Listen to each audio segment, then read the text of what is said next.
Hey everyone, welcome back to Mavericks, where I talk about everything cycling gear and adventure. If these are things you enjoy, you found the right place. So in the spring of 2020, I started preparations for a 2-week bikepacking trip in Ontario. And at the time decided that I wanted to upgrade some of the gear I had been using in the previous year. One of my absolute favorite purchase that I did at the time is the Terrapin 14-liter seat bag by Revelate Design. Okay, so in terms of specs, the Terrapin weighs in at 425 grams. The dry bag itself is 142 grams, and volume for the dry bag is 14 liter. Materials used are VX21 spec for the holster with the Rhino Tech as well, and the dry bag is made with 200 denier waterproof TPU laminated ripstop nylon.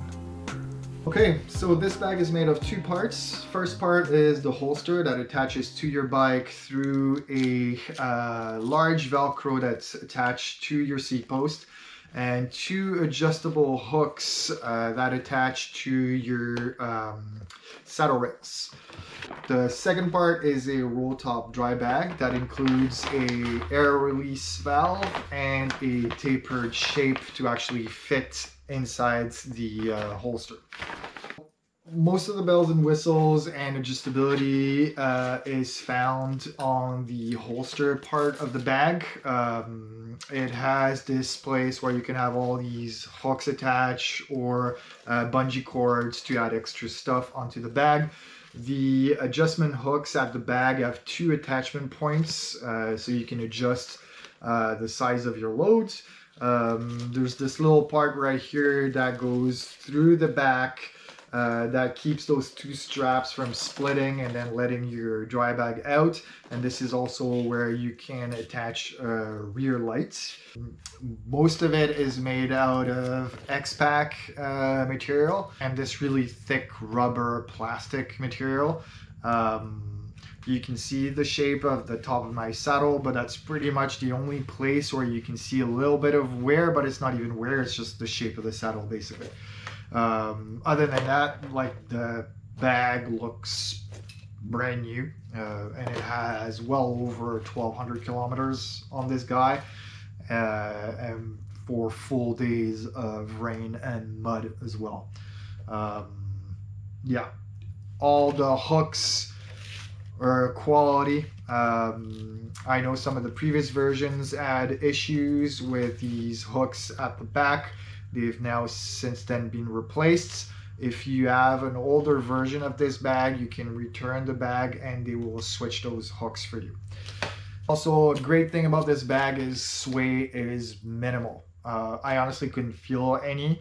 My bag was fairly well loaded, about as much as I would recommend loading this bag. I had my sleeping bag, sleeping pad, all my clothes, and my rain jacket in there. Apart from all the adjustability, the quality materials, the lack of sway, my favorite part of this bag is how it's a two-part system. So every day not having to remove the whole bag from your bike to access the dry bag is a huge plus. It also allows you to have this secured really well to the bike, and being able to pack this guy really well and then really secure everything to your bike properly. It would be pretty hard for me to go back to a one-part system.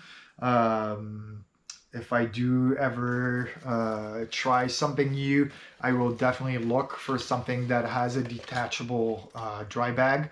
It was such a quality of life feature that I don't think I will go for a single bag option anymore. Really, the only thing that I think or I wish was improved on the bag is the initial ease of installation. which is not that big of a deal. As mentioned before, this is a modular system, so once it's on your bike, you really don't have to touch this part again. You just remove the dry bag, and then when you're done, put everything back, secure it, and you're good to go.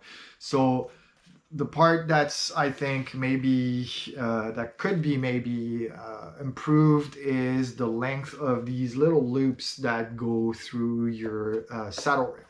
They are super short. Now these little clips are great. It's just push, they open, and then you put this through your saddle rail, basically like this, and then hook this guy up.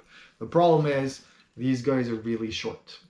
So if you have a fairly large saddle rail, you don't have a lot of this sticking through, and it can be a little bit finicky to actually get this through there under your saddle. You're basically using two fingers and trying to get it through, and it just would be a lot easier if they made this maybe an inch longer. It would make a huge change on how easy it is to install on the bike. So other than that, that's really the one thing that I think could be changed. Durability is great. As I said, it looks brand new. I mean, I even barely washed it and it still looks great after a few days of rain and mud. If you're looking for a super easy to use, versatile, durable, and well-priced seat bag that is a modular design, I think it'd be hard-pressed to find something better than the Terrapin. I know there's other options out there like the Porcelain Rocket, which are supposed to be really good. But everything that I experienced with regards to this bag, whether the bag itself, the customer service, has been phenomenal. It's all made in North America, so that's a plus as well. Yeah, so I really highly suggest at least having a look at these bags and Revelate Designs and what they're doing. Definitely worth a look, worth the money that you're going to be paying for it. So I'm really looking forward to bringing this guy out again for more adventuring. If you have any questions, please put them in the comments below and I'll do my best to answer them. In the meantime, I hope everyone is hanging in there and getting through the beginning of 2021. And as always, ride safe, and we'll see you next time.